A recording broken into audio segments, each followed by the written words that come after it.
akusimaha barsaabka gobolka Saraarana barsaabka xigeenka gobolka Nuur Qaasim Qodax oo ay weeliyaan taliyaha qaybta booliska gobolka Saraar iyo taliyaha xigeenka qaybta booliska gobolka ayaa waxay taasi u direen eheladii iyo qaraabada uu ka baxay marxuum Faad Salmaan Aadan Nuur oo lagu dilay deegaanada gobolka Saraar iyadoo gacanta lagu soo dhigay gacan ku dhiglay dilkaasi geystay waana kuwan iyagoo muraasi ka hadlaya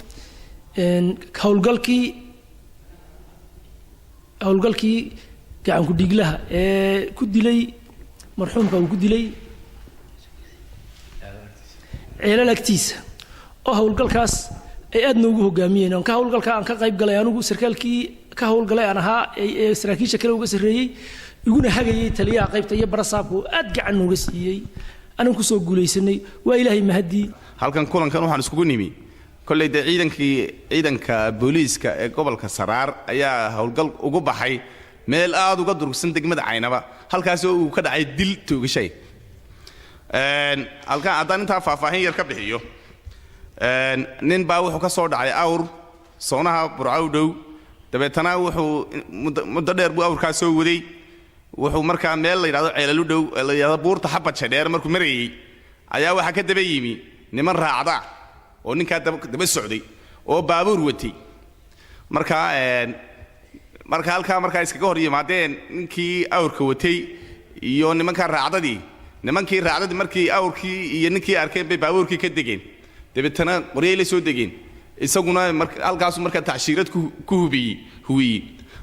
arintaasuna waxay dhacday 6 galabnimo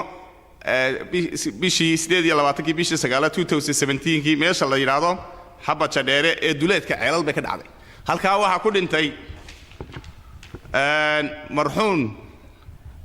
la oran jiray Faad Salmaan Aadan oo marka aanu ku eedeynayna inuu dilay eedeysane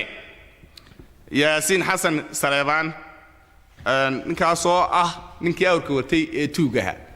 marka uu horeeyay tacsi aanu dirayno qoyskii iyo qaraabadii iyo ehelkii iyo qaranka Soomaaliland ee uu ka baxay Faad Salmaan Aadan Nuur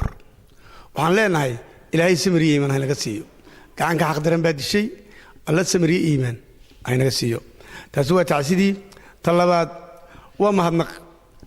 waxaan u mahadnaqayaa number 1 ciidanka booliiska Soomaaliland gaar ahaan ciidanka booliiska gobolka Saraar oo si wanaagsan oo hagar la'aana hawshoodii qarannimo nabadgelyadoodii shacabkooda ay kala badbaadinayeen tii ay dambiilayaasha ku soo qabqabanayeen gutay وعبد الرحمن فيصل في تلفزيون عالمي اريال تي في مقالة عينة بحروت gobolka Saraar